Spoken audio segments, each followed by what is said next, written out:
അനൂപിന്റെ പേരാണ് ഇപ്പോൾ പറയുന്നത്. അങ്ങനെയാണ് എങ്കിൽ അത് കൃത്യമായി അദ്ദേഹം എന്തിനു നിർമ്മിക്കുന്നു? അദ്ദേഹമാണ് എങ്കിൽ അദ്ദേഹം എന്തിനു നിർമ്മിക്കുന്നു ബോംബുകൾ? ഈ ബോംബ് നിർമ്മിച്ച അദ്ദേഹം എവിടെയാണ് ഇതിന്റെ സപ്ലൈ ചെയ്യുന്നത്? ഇതൊരു ഏജൻസി ആയിട്ടാണോ എന്നുള്ള കാര്യം അന്വേഷിക്കണം. ഈ ഗ്രാമത്തെ നടുക്കിയ ഒരു സംഭവമാണ്. ഇത്ര കാലമായിട്ടും ഇവിടെ ഇങ്ങനെ ഒരു സംഭവം നടക്കുന്നുണ്ട് എന്നുള്ളതിനെ കുറിച്ച് കൃത്യമായ ധാരണ പോലീസിന് ഇല്ലാതെ പോയത് വലിയ ഒരു വിഷയം തന്നെയാണ്. ഇത് കൃത്യമായ അന്വേഷണം നടത്തി ഇതിന്റെ ഉൽപാദകർ എന്തിനു വേണ്ടിയാണ് ഇത് നിർമ്മിക്കുന്നത് എന്നുള്ളതിനെക്കുറിച്ച് വ്യക്തമായി അന്വേഷിച്ച് കണ്ടെത്തുകയും അവർക്കെതിരെ നടപടിയെടുക്കുകയും വേണം. ഇപ്പോൾ ഇവിടെ പറയപ്പെടുന്ന വ്യക്തി ഇതിനു മുമ്പും ചെയ്തിട്ടുണ്ട് എന്ന് പറയുന്നു. അങ്ങനെയാണെങ്കിൽ എന്തിനു വേണ്ടിയാണ് ഇത്തരം കാര്യങ്ങൾ ഈ നിർമ്മാണ പ്രവൃത്തികൾ നടത്തുന്നത് എന്നുള്ളത് അറിയേണ്ടതായിട്ടുണ്ട്. അങ്ങനെ നിർമ്മിക്കുന്നവരെ ഇത്രയും കാലം നിർമ്മിച്ചു എന്ന് പറയുന്ന ആ വ്യക്തി അത് എന്തിനു നിർമ്മിച്ചു, ആർക്കാണിത് കൊടുക്കുന്നത്, എന്താണ് ഇതുകൊണ്ട് ഉദ്ദേശിക്കുന്നത് എന്നുള്ളതിനെക്കുറിച്ച് കൃത്യമായി അന്വേഷണം നടത്തി കണ്ടെത്തി അത് ഇനി ഒരു കാരണവശാലും ഇതിപ്പോ വ്യാപകമായി കണ്ണൂർ ജില്ലയിൽ നടക്കുകയാണ്. ആരാണ് എന്താണ് ചെയ്യുന്നതെന്ന് നമുക്ക് പറയാൻ പറ്റാത്ത ഒരു സാഹചര്യം.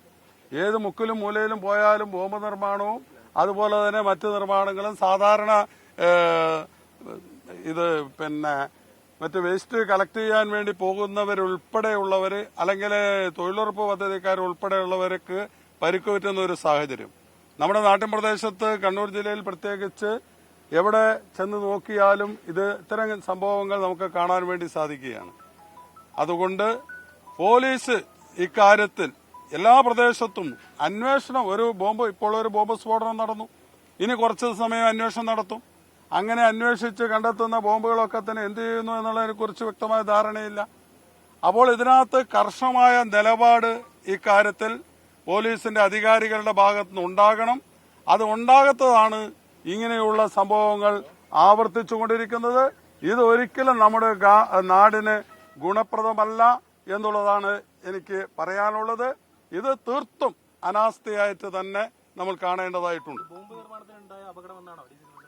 ഇത് ബോംബ് നിർമ്മാണത്തിനുണ്ടായ ഇതിപ്പം ബോംബിന്റെ അവശിഷ്ടങ്ങൾ ഉണ്ടെന്നാണ് പറയുന്നത്. അതുപോലെ തന്നെ എല്ലാം ഇതെന്താണ് എന്നുള്ളതിനെ കുറിച്ച് വ്യക്തവും സമഗ്രവുമായ ഒരു അന്വേഷണം ഇവിടെ നടത്തണം. അത് അന്വേഷിച്ചത് ഈ അനൂപിന്റെ പേരാണ് ഇപ്പോൾ പറയുന്നത്. അങ്ങനെയാണ് എങ്കിൽ അത് കൃത്യമായി അദ്ദേഹം എന്തിനു നിർമ്മിക്കുന്നു? അദ്ദേഹമാണ് എങ്കിൽ അദ്ദേഹം എന്തിനു നിർമ്മിക്കുന്നു ബോംബുകൾ? ഈ ബോംബ് നിർമ്മിച്ച അദ്ദേഹം എവിടെയാണ് ഇതിന്റെ സപ്ലൈ ചെയ്യുന്നത്? ഇതൊരു ഏജൻസി ആയിട്ടാണോ എന്നുള്ള കാര്യം അന്വേഷിക്കണം. അതാണ് ഞാൻ പറയുന്നത്.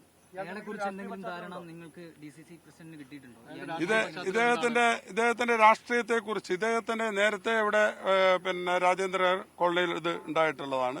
ഇദ്ദേഹമാണ് എന്ന് പറയുമ്പോൾ അത് അന്വേഷിച്ച് കൃത്യമായി കണ്ടുപിടിക്കേണ്ടതായിട്ടുണ്ട്. കാരണം ഇത് നിർമ്മിച്ച ആർക്ക് കൊടുക്കുന്നു, ആരാണ് ഇതൊക്കെ പോലീസ് കണ്ടുപിടിക്കണ്ടേ? ഇവിടെ ഒരു സംഭവം നടന്നതാണല്ലോ. അപ്പം ഇദ്ദേഹമാണ് എങ്കിൽ ഇദ്ദേഹം നിർമ്മിച്ചിട്ട് ഇത് ആർക്ക് സപ്ലൈ ചെയ്യുന്നു, ആരാണ് ഇതിന്റെ ഗുണഭോക്താക്കൾ, ആർക്ക് വേണ്ടിയിട്ടാണ് ഇദ്ദേഹം ഇത് ചെയ്യുന്നത് എന്ന് നമ്മൾ കാണേണ്ടതായിട്ടുണ്ട്. കാരണം ഇവിടെ ഒരു വീട് വാടകയ്ക്ക് എടുത്തിട്ട് ഇവിടെ സ്ഥിരമായി ഈ ഒരു പ്രോസസ്സ് നടത്തുമ്പോൾ അതിനെക്കുറിച്ച് നാട്ടിലെ പ്രദേശങ്ങളെക്കുറിച്ച് ഒരു ധാരണ അതാത് പോലീസുകാർക്കുണ്ടാകണം. ഇല്ലെങ്കിൽ ഇത്തരം സംഭവങ്ങൾ ഇനിയും ആവർത്തിക്കും. അത് മാത്രമല്ല, ഈ ബോംബ് പിടിക്കപ്പെടുന്ന അല്ലെങ്കിൽ സ്ഫോടനം നടക്കപ്പെടുന്ന ആ സാഹചര്യത്തിൽ അവർക്കെതിരെ ശക്തമായ നടപടികൾ വരുന്നില്ല എന്നുള്ളത് പ്രധാനപ്പെട്ട ഘടകമാണ്. ഇത് നിർമ്മിക്കാൻ നിങ്ങൾ മനസ്സിലാക്കേണ്ടത് കഴിഞ്ഞ തെരഞ്ഞെടുപ്പിന്റെ സമയത്താണ്, പാർലമെന്റ് തെരഞ്ഞെടുപ്പിന്റെ സമയത്താണ് ബോംബ് പൊട്ടി രണ്ടാളുടെ കൈ പോകുന്നതും മരിക്കുന്നതൊക്കെ നടക്കുന്നത്. അപ്പോൾ അതിനെതിരെ ശക്തമായ നിലപാട് ആരുടെ ഭാഗത്ത് ആരാണോ ചെയ്യുന്നത് അവർക്കെതിരെയുള്ള ശക്തമായ ഒരു നിലപാട് അധികാരികളുടെ ഭാഗത്തുണ്ടാവുന്നുണ്ട് എങ്കിൽ ഇതിന് ശക്തമായ ഒരു പരിഹാരമുണ്ടാകും. അല്ലെങ്കിൽ ഇത് വീണ്ടും നിർബാധം നമ്മുടെ നാട്ടിൽ തുടർന്നുകൊണ്ടുപോകും. ഇത് സാധാരണ ഇതിനകത്ത് പ്രയാസം ഇതിപ്പോ തൊട്ടടുത്ത വീട്ടിൽ അവർക്ക് ആ വീടിന് പരിക്ക് പറ്റിയിട്ടുണ്ട്. അതുപോലെ തന്നെ ആളപായമില്ലാതെ രക്ഷപ്പെട്ടത് ഭാഗ്യം അടുത്ത വീട്ടുകാർ. അപ്പൊ ഇങ്ങനെയുള്ള സാഹചര്യങ്ങൾ ഒരിക്കലും നമ്മുടെ നാട്ടിൽ ഉണ്ടാകാൻ പാടില്ല എന്നുള്ളതാണ് അത് സംബന്ധിച്ച് സൂചിപ്പിക്കുകയാണ്.